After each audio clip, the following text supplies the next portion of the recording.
Thanks for being here. Thanks for coming early. I know it's early, but we really appreciate you guys coming in, spending some time with us this morning.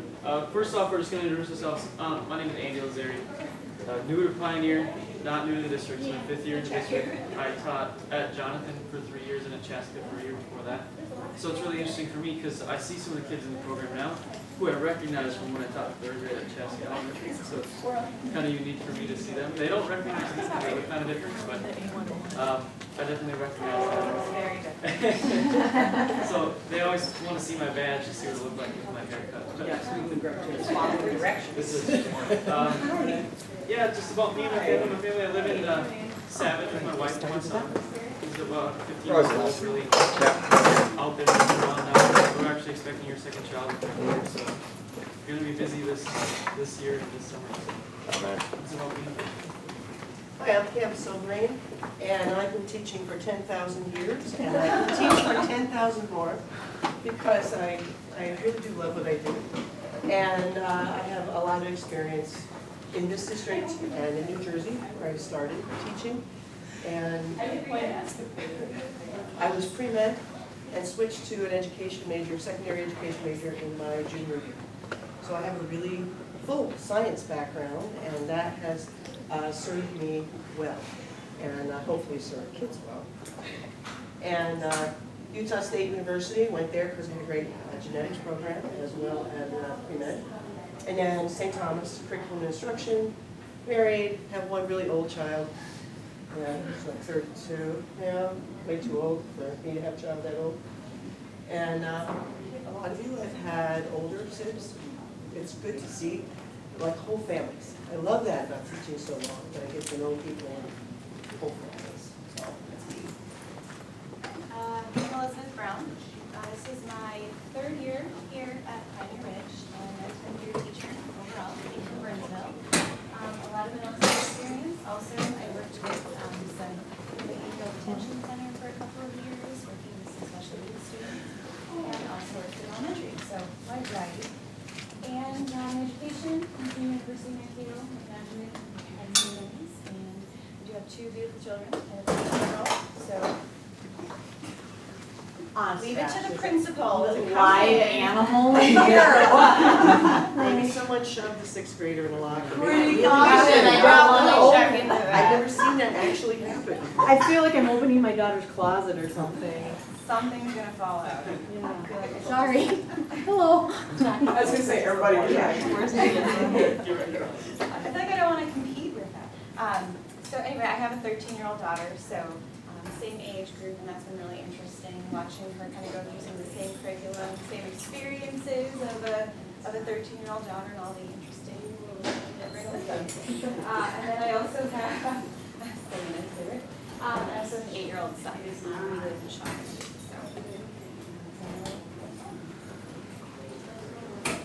So in the first 2.5 weeks or so, we have accomplished a lot.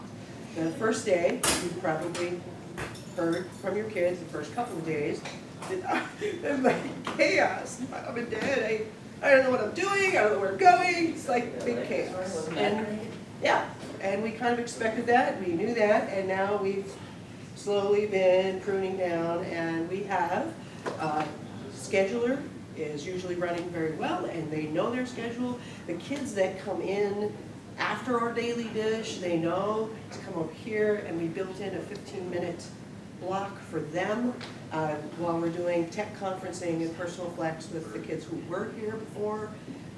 So that's much smoother now this week. That's been pretty seamless. They come in, they read the agenda, they have the announcements. We have additional ways of communicating with them. We're trying to make them remember to check their email. We're using that to communicate with them and give them things. So if you can remind them, check your email, that'd be good. We're learning how to appropriately use all our new space.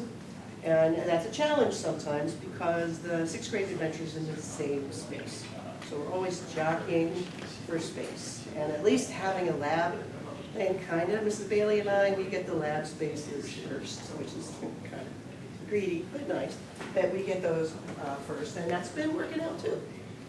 The norms and expectations, it took several days. But in our new spaces, kids looked at it, they all put in their suggestions, like how should we treat the new reading areas and the book nooks and our new seminar spaces and the lab spaces, the personal flex out here, how do we do that? The computers, all of these things that are new to them this year. I mean, they might have done this program for 2 years in some cases, but the way we're doing it this year, I mean, the physical layout is different, so that always causes a problem, and that's smoothed out too. We've created and managed their folders, files. There are still a couple kids that need to check in with us, and I get that checked off on their progress chart, but we're hunting them down. And they are becoming more reflective as we have put this show, slow, grow into their, and we'll talk more about that a little later, this new forced reflection on their part. And of course, they thought they had to do this incredible amount of work, and now they're realizing, hey, this is actually good for me that I am reflecting on this. And I've had some very positive comments from students who have done that before. And then at last, we got to start actual content, which they're reading some novels. I heard some parents talking about their children reading some great novels. And we've been doing metric labs, measurement volume. We still have a density lab too. They've been labbing like crazy and working with maps. That's it. It's there, right? Maps. So we've been doing the jobs. Quickly, I want to go over this. Hopefully you've seen it. If not, your kids have definitely seen it. It's kind of the way we're going about reflecting on all of our standards this year. This is a new thing for all of us, 6, 7, 8. And on the left-hand side, it's just what standard they're working on. And then there's 3 columns: show, slow, and grow. Show is where they put their link to their evidence. What's my best evidence that shows I understood how to do this? They link it there. If they don't have it online, they can turn it in and tell us if they did that too. But slow and grow are about reflecting upon what they've done. Now I've had lots of questions from kids. How am I supposed to reflect on everything I do? Well, they don't have to. They have to reflect on the standards that they're achieving. So for me in social studies, some of the standards you do 4 or 5 activities that show that you've met that standard. You don't have to reflect on all 4 or 5, just when you complete the entire standard. And we've kind of built in some time at the end of the adventures for kids to go about doing this in class, past 15 minutes of each day. They can reflect on things that they've done, if they've accomplished anything. And we try to make it really simple for them to reflect on this by helping them with these what are called guiding questions. So Mary was nice enough to create this kind of chart to help them go about filling out that reflection piece. So if they can't go through that reflection without these questions, they can pick a couple of questions off the slow and grow list to kind of write about and really think about what they did during that time, what they learned about themselves, and what they're kind of working on going forward. So there's that. I think this is a huge part of what we're doing in Adventures, and a very important part of their learning is that reflection piece and kind of resetting after they've done each one to make sure they know where they're going next and where they've come from. And seeing that whole kind of journey as they move forward through the program is huge. You guys want to add anything about show and slow and grow? If they're stressing about putting their links in here, because I know we're doing 4 or 5 labs to meet standard 11. And so they thought they had to reflect upon each lab, and they thought that's great. That, I agree. In the lab report, they're doing some reflecting. They don't have to do it here, but they're going to have several links here under that standard. And then when we're all done, they will reflect on how they measured, how they had done lab. That's where that goes. I just wanted to reiterate what Mr. Lazari said, that some of them are still thinking they have to do it all the time. So if you could assure them it's for each standard, just like we assured them of that, they might actually process that reset back. Okay, so we have to answer talking a little bit about the daily dish and how that looks a little bit different this year.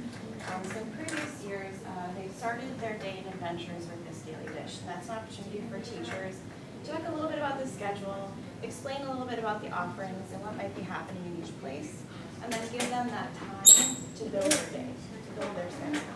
And we want to assure you that that's still happening.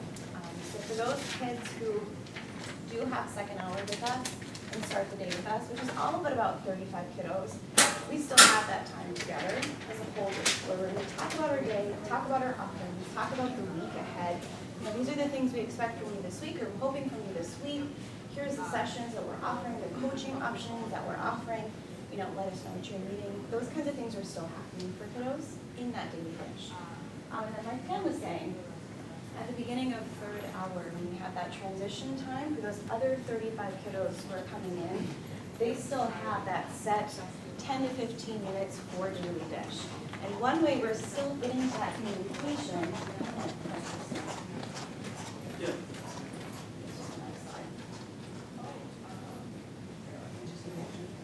Yeah.